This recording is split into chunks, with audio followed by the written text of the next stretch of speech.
You thought you could hide from me? Who? His voice was right against my ear. Close enough that I could smell the liquor underneath it. Close enough that 18 years of memory hit me all at once. Every room, every doorway, every time that voice had been that close and nothing good had followed. His hand was already twisted in my braids. I was already stumbling. My neck wrenched sideways, my feet fighting for ground, my fingers clawing at his wrist before my mind had fully caught up with what my body already knew was happening. You filed a piece of paper on me. He said it like it was funny. Like it was the most insulting thing anyone had ever tried. A piece of paper. Like that was going to stop me. I was trying to find my footing. Trying to find my breath. Trying to find anything solid while the park spun around me.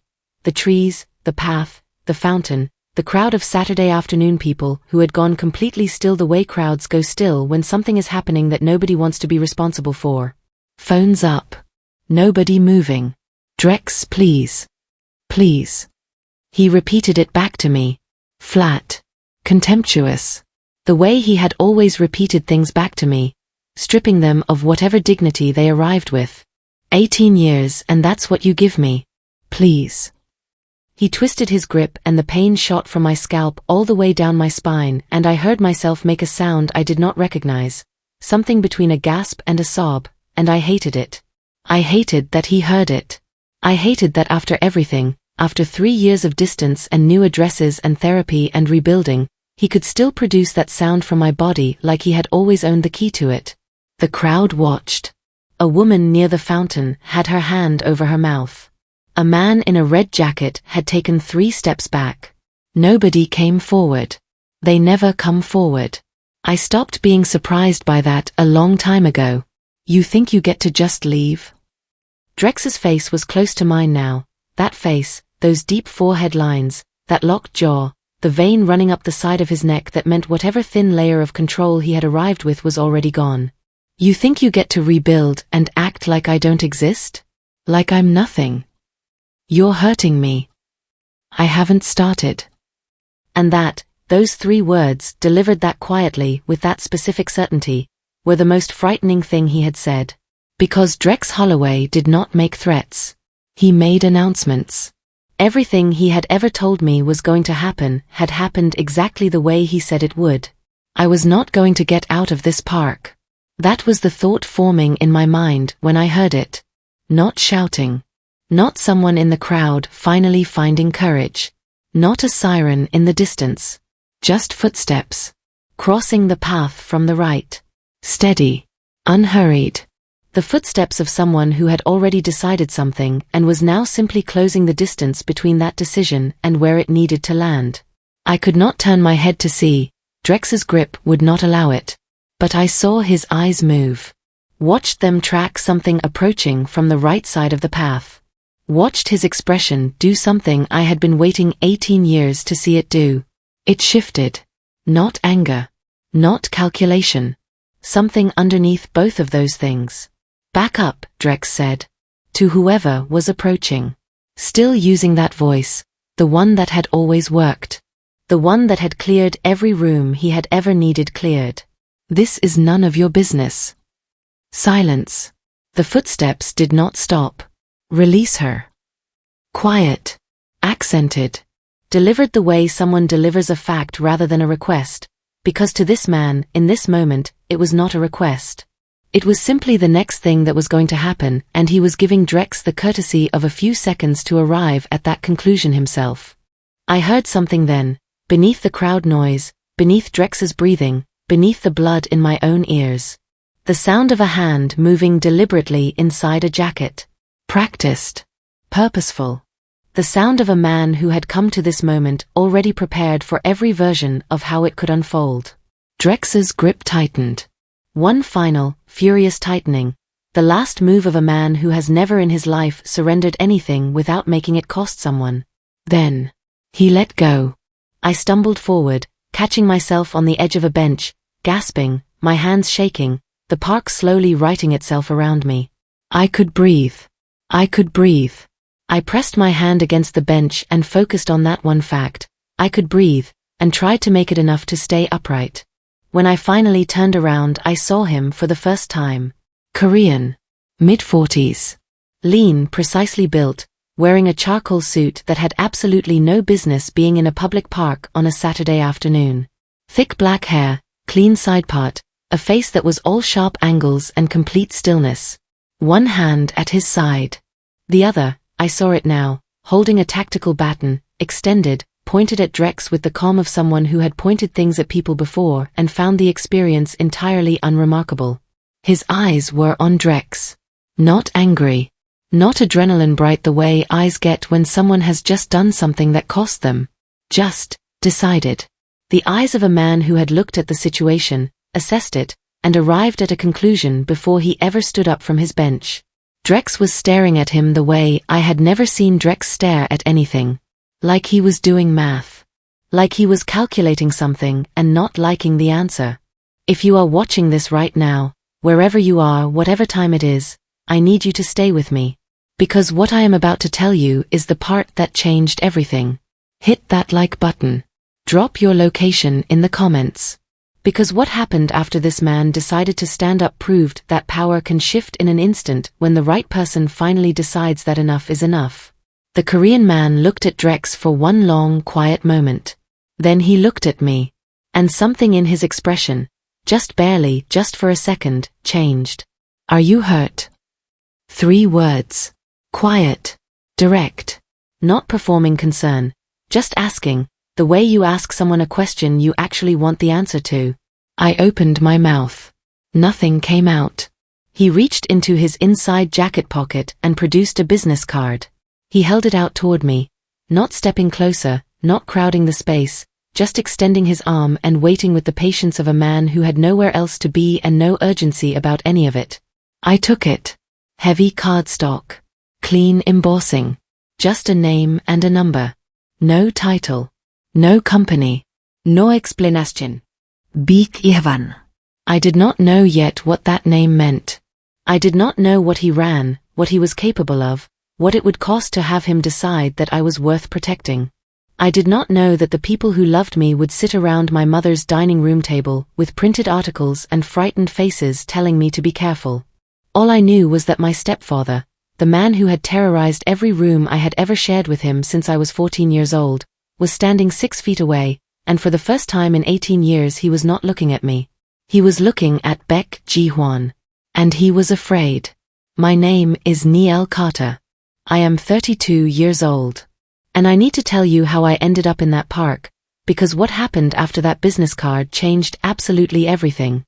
I have a memory from when I was 14 years old that my body has never forgotten even when my mind has tried to.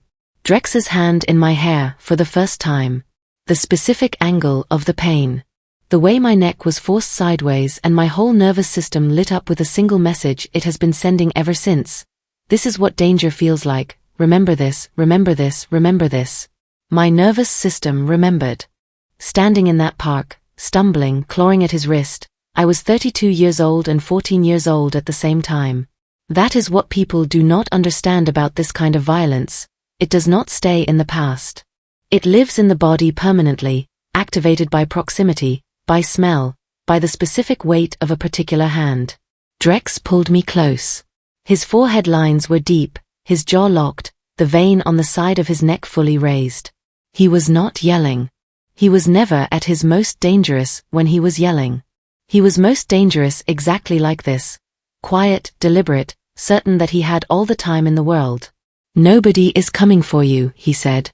You understand that? Nobody ever comes. He was right. The crowd confirmed it in real time, still watching, phones recording a woman being hurt on a Saturday afternoon in a public park, the footage probably already uploading somewhere while I was still inside the moment it was capturing. Then Ji Huan moved. Not fast, that was the thing that stayed with me afterward. He did not rush. He crossed the remaining distance with that same steady rhythm, brought the baton forward in a single controlled arc that connected with the precise efficiency of someone who had done this before and felt nothing extraordinary about doing it again. Drex made a sound. Released me. It happened so fast the crowd did not fully register it until Drex was already on the ground and Ji Huan was already standing over him. Still calm, still unhurried, already speaking to someone on his phone in a low voice while two men I had not noticed materialized from somewhere in the crowd and positioned themselves without being asked. Police were called. Statements taken. Drex was walked to a patrol car with the specific silence of a man who had run the calculation and did not like the answer.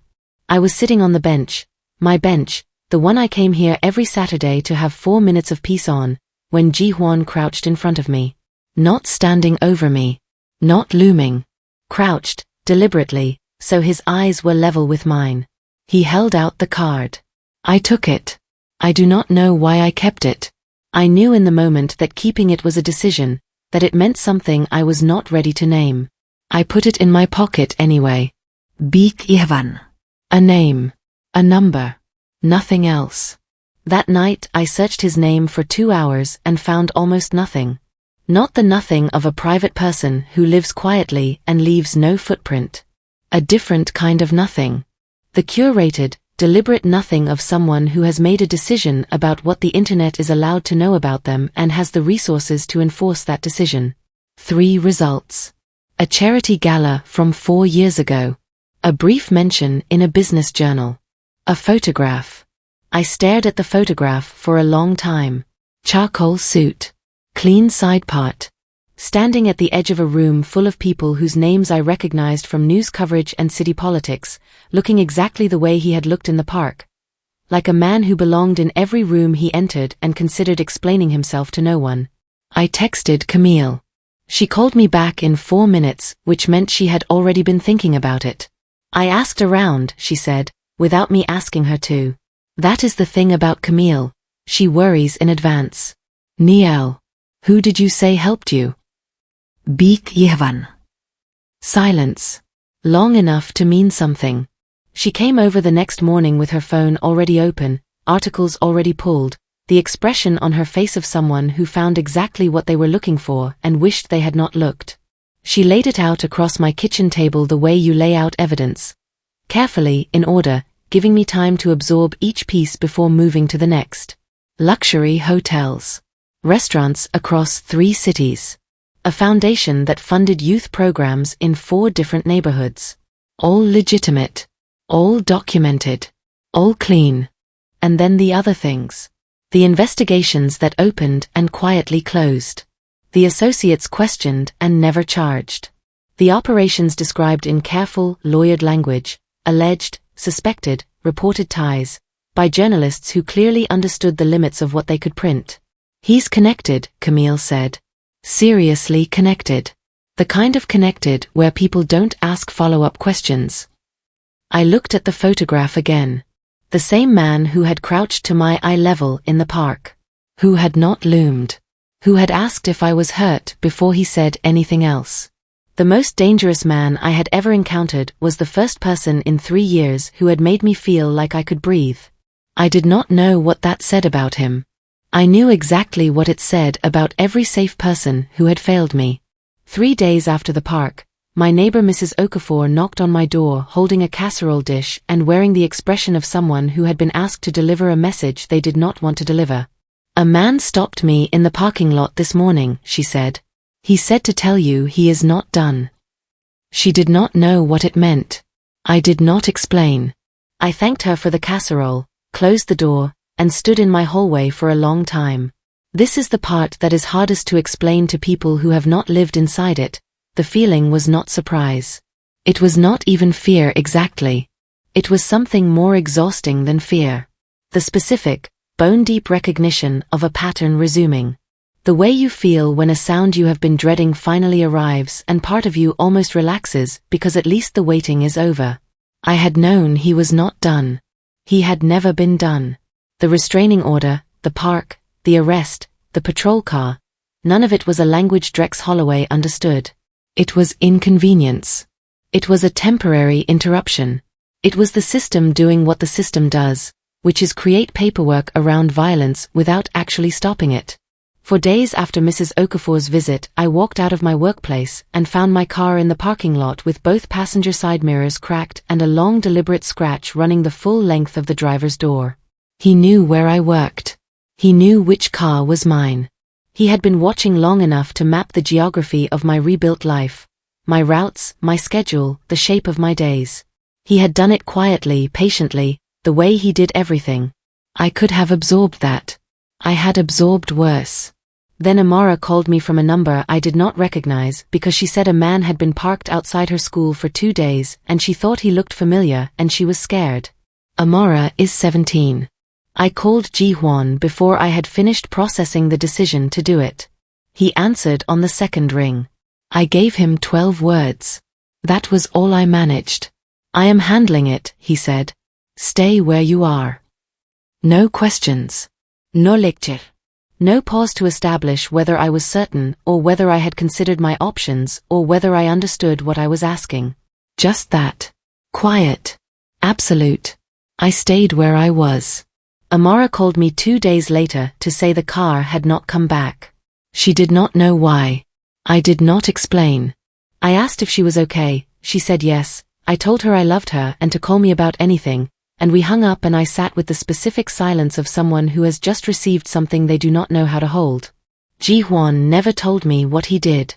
I never asked. That was the arrangement we had arrived at without discussing it. He handled things in the space where my questions stopped, and I accepted the results without requiring a language I was not sure I wanted to learn. What unsettled me was how natural it had started to feel. That was the thing I could not say out loud to anyone. Not the danger of him, not the articles, not the network Camille had mapped across my kitchen table. What unsettled me was the ease. The way my nervous system, the same nervous system that had been running Drex Holloway's emergency program for 18 years, had quietly, without my permission, begun to file Huan under something else entirely. Camille noticed before I admitted it to myself. She called me to a coffee shop, sat across from me, spread nothing on the table this time, no articles, no evidence, and just looked at me with the expression she reserves for when she has already decided what she thinks and is giving me the courtesy of arriving there myself. Niel, what do you think you are doing? I opened my mouth. She held up one hand. Not what is he doing? What are you doing? Because you are not scared of him and I need you to think carefully about why. I did not have an answer she would have accepted. Aunt Rosalind called that Sunday the way she called every Sunday, not asking questions, just praying over the phone in that steady unhurried voice, covering me and Amara by name, adding at the end in the same tone, and Lord, let her be careful about what she allows close. Not accusatory. Just said. The way Rosalind said everything that mattered, folded inside something else so quietly you almost missed it. That night I searched his name again. Not the network this time. Not the businesses or the foundations or the closed investigations.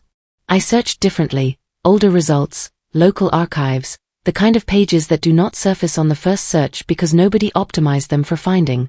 I found the article at 11:43. 6 years ago. A car. A targeted attack on a route Huan was supposed to have taken but did not because a meeting ran late. His wife Park Soo-yeon. His son Min-jun, 4 years old. Both gone. Because of who he was. I stared at the screen for a long time. At the photograph of a small boy with his father's sharp jaw and his mother's eyes, squinting into a summer afternoon that had no idea it was one of his last. I thought about a man sitting on a bench in a park watching a woman being dragged by her hair while a crowd did nothing. I thought about what it costs to watch that and be someone who knows in the body, in the specific and permanent way of grief that never fully closes, what it means when nobody moves. I understood then why he stood up. Not goodness. Not heroism. Not the performance of a man who wanted to be seen doing the right thing. Just a man who had once stood somewhere powerless and made himself a promise. I knew something was wrong the moment I walked into my mother's house and saw Marcus sitting in the living room on a Sunday afternoon. Marcus did not do Sunday dinners. Marcus did Christmas and funerals and occasions that required obligation. His presence on a regular Sunday in the good chair, with a folder on the coffee table in front of him, meant this was not a dinner. It was a proceeding. Camille was already there. Aunt Rosalind was in the kitchen but not cooking, standing in the doorway with her arms folded, which meant she already knew everything and had already prayed about it and was now here for the human portion of the intervention. Marcus opened the folder before we sat down. 3 articles. Printed, highlighted in 2 colors, arranged in the specific order of a man who spent 30 years in law enforcement and still thinks in evidence chains. He walked me through Huan's network the way he would have walked a jury through it, methodically, without editorializing, which was somehow worse than if he had shouted. Camille filled in the emotional translation. Aunt Rosalind provided the theological framework. My mother sat at the head of the table and said almost nothing, which was its own kind of testimony. I listened to all of it. I did not defend him. I was not ready to do that, and I knew it. I just sat with the full presentation of everything they had gathered and noticed. Quietly, privately, in a part of myself I did not share with the table, that none of it changed the central fact. I was safer than I had been in 18 years. Not theoretically safer. Not paperwork safer. Actually, physically, in my body safer. And not one person at that table could offer me an alternative that matched it. The system they trusted had given me a restraining order Drex used as a punchline. The safety they were proposing was the same safety that had always failed me, delivered with more urgency this time. I did not say any of that. After dinner Camille pulled me into the hallway. I need to ask you something and I need you to actually answer me. She waited until I looked at her. Do you have feelings for him? I opened my mouth. Nothing came out. She nodded slowly. Not surprised. Just confirmed. That night, alone in my apartment, I sat on my couch with the business card on the cushion beside me. Still there, still in my purse until tonight, taken out for the first time and held, and tried to name what I actually felt. It was not infatuation. It was not the breathless, destabilizing feeling of wanting someone. It was something quieter and more frightening than that. It was the feeling of being known. Somewhere in the weeks since the park, Huan had assembled an accurate picture of who I was. Not who I performed, not who I managed, but who I actually was underneath the careful self-sufficiency I had been wearing so long I had almost forgotten it was a costume. And he had looked at that person and chosen to stay in proximity to her. That was the thing I did not know how to carry. Not the danger of him. The unbearable, unfamiliar weight of being seen. The prosecutor told me my testimony could mean the difference between a suspended sentence and something that actually held. She said it carefully, the way people in that building said everything, measured, hedged, managing my expectations while simultaneously requiring something from me that would cost everything I had. She needed me to stand up and speak the full pattern aloud. Not just the park. All of it. 18 years of it. On record. In a room where it could not be taken back. That was the part that terrified me. Not Drex in the room. The permanence of saying it out loud in a space designed to record things permanently. I told Huan the night before. I will be there, he said. Not, would you like me to come? Not, I can be there if you want. Just that. Quiet. Declarative. The way he said everything that was already decided. The courthouse was exactly as cold and indifferent as institutions are required to be. I sat at the front with the prosecutor, my hands in my lap, feeling the specific loneliness of a formal room. All that procedure, all that language, all that careful architecture of justice that manages to feel nothing like it. Huan was 3 rows back. Not beside me. Not performing proximity or support. Just present, completely, immovably present, in the way of something that has decided to be a wall and requires no acknowledgement to continue being one. Drex came in contemptuous. His lawyer was good, painting misunderstanding, painting overreaction, painting a man who had made mistakes in moments of emotional distress. The word pattern never appeared in their version. Patterns require intention, and intention requires accountability, and accountability was exactly what they had come here to avoid. Then Drex's eyes moved to the gallery. Found Huan. The contempt did what I had waited 18 years to see it do. It folded. Not dramatically. Just, quietly, completely, like something structural giving way. Drex looked at Huan the way I had never seen him look at anything, and I understood in that moment that whatever Huan had said or done or arranged in the weeks since the park had reached Drex in the language the law never had. I was called to the stand. My legs were shaking when I stood. They were still shaking when I reached the microphone. I looked down at my hands gripping the railing and thought, This is what brave actually feels like. Not steady. Not certain. Just shaking and going anyway. I spoke for 11 minutes. 18 years reduced to 11 minutes of documented pattern, specific, dated, factual, delivered in a voice that trembled on every third sentence and never once stopped. The judge did not take long. Drex was remanded pending sentencing. As they let him out, he turned, not to look at me. I want to be clear about that. He did not look at me. He turned to find Huan in the gallery one final time. And then Drex Holloway, for the first time in his life, was walked away from something he did not choose. Outside on the courthouse steps, I started crying before I reached the bottom. Not performance. Not relief exactly. Just 18 years of compressed, managed, rationed feeling finally finding an exit all at once. Huan stood beside me. He did not tell me it was okay. He did not put a timeline on it or offer me a tissue or say anything at all. He just stood there, solid, unhurried, present, and let me have every single second of it. He texted me on a Thursday evening. A restaurant name and an address and a time. Nothing else. I had never heard of the restaurant. I looked it up and found almost nothing, which I recognized by now as a particular kind of answer. I wore the black dress Camille had been trying to get me to wear for 2 years and told myself it was not significant and knew that I was lying. When we arrived, the restaurant was empty. Not closed. Not quiet. Empty. Every table set, every light positioned, soft music moving through a room that had been prepared for an evening and was waiting for exactly 2 people to inhabit it. A single staff member materialized, seated us, and disappeared. You reserved the entire restaurant, I said.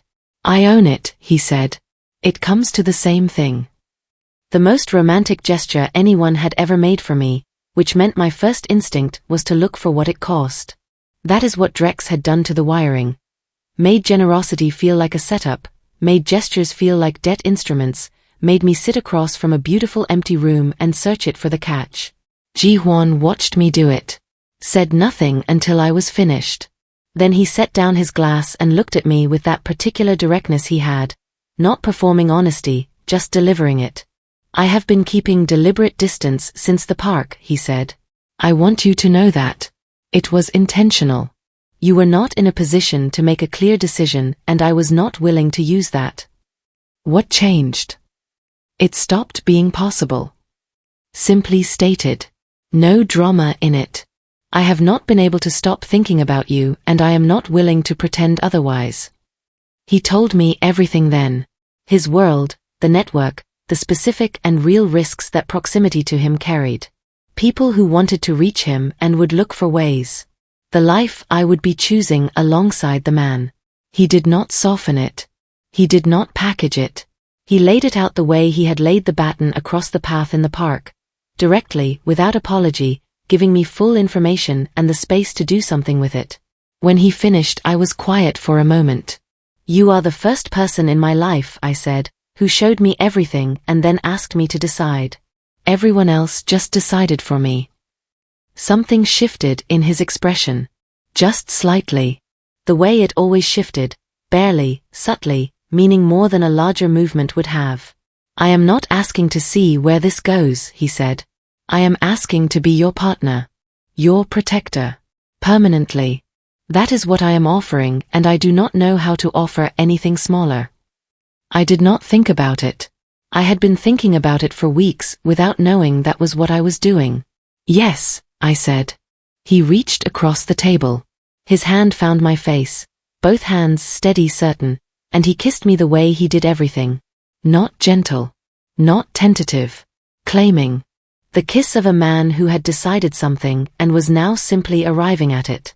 Like everything else about him, it felt inevitable. He drove me across town 3 days later without telling me where we were going. I had stopped asking him to narrate things in advance.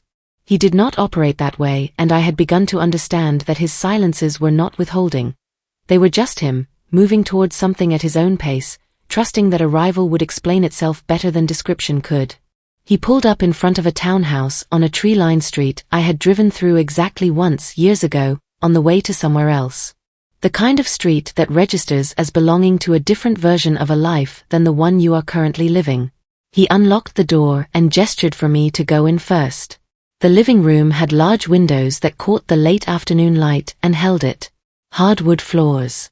And in the corner by the window, a reading chair. Deep green.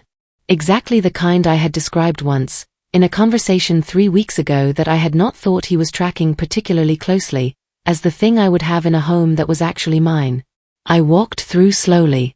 The bedroom was in colors I had mentioned once, even more briefly. Barely a sentence, almost an aside. He had remembered the aside. The second room stopped me completely. A desk. A computer. Shelves already filled. Textbooks I recognized. The healthcare administration program I had looked up 6 years ago before survival started requiring every resource I had, and the future became a thing I visited less and less until I stopped visiting entirely. There was a folder on the desk. Enrollment confirmation. First semester paid in full. And beneath it, a small card in Huan's precise, unhurried handwriting. You mentioned this once. I was listening. I stood there holding the card and felt something give way inside me that had been load-bearing for a very long time. The crying that came was not pain. It was not relief. It was something I did not have a clean word for, the overwhelming, almost unbearable experience of being known by someone and having that knowledge used to build something rather than to take something. Every person who had ever known me well had used what they knew to manage me, to predict me, to get ahead of me. Huan had taken the same information and made a room with a reading corner and a folder on a desk. He stood in the doorway and watched me cry and did not move to stop it. Did not offer a tissue or a timeline or a single word of reassurance. Just stayed present inside it with me, steady, unhurried, the way he stayed present inside everything. When I finally looked up at him, I did not say thank you. He had told me once, quietly, that gratitude was not what this was about. I believed him. 3 months later, the townhouse had become a home in all the ways that matter. Not decorated or finished or perfect, but lived in. Amora's blanket permanently claimed one end of the couch. Her charger on the kitchen counter. The specific comfortable noise of a teenager who has decided a space belongs to her spreading through the rooms every other weekend like weather. I was 2 weeks into my first semester. I sat with my textbooks at the kitchen table every morning before work, with coffee going and the early light coming through the big windows, and the particular feeling of someone attempting something they are not yet good at but are already certain they will be. It was uncomfortable and it was mine, and those two things were not in conflict. Huan texted every morning. Not much, a few words, sometimes just a question about something small. He never required a response of any particular length or speed. The texts arrived the way he arrived at everything. Consistently, without demanding acknowledgement, simply as proof that he was thinking of me and wanted me to know it without making it a weight I had to carry. Dinner twice a week. Always his suggestion, always my choice of whether. He had understood without being told that choice was the thing I needed most, and he had built it into every interaction as a matter of course. On a Saturday in late October, I went back to Riverside Park. Same bench. Same fountain.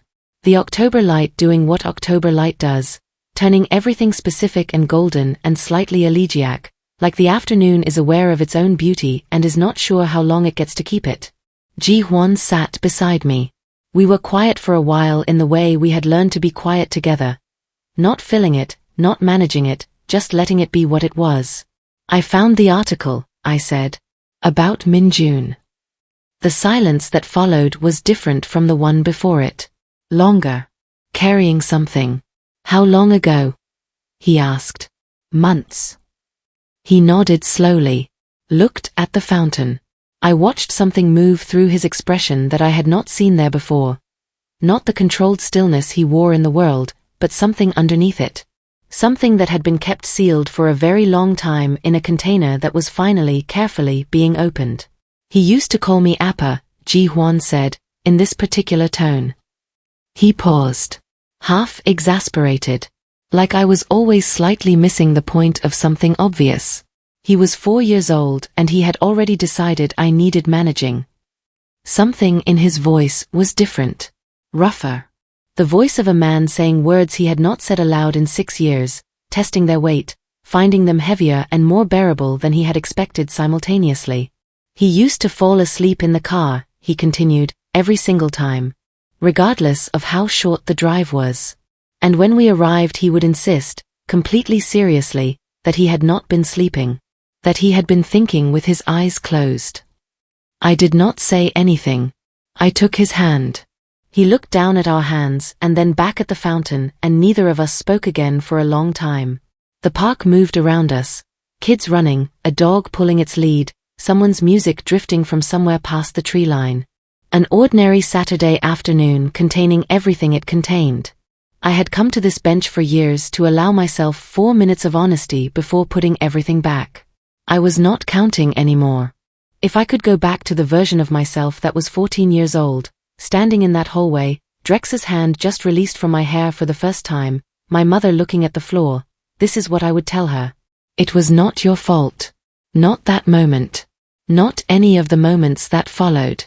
Not the ones you saw coming and endured anyway because you had learned that endurance was the only option available to you. None of it was the price you were supposed to pay for existing in that house.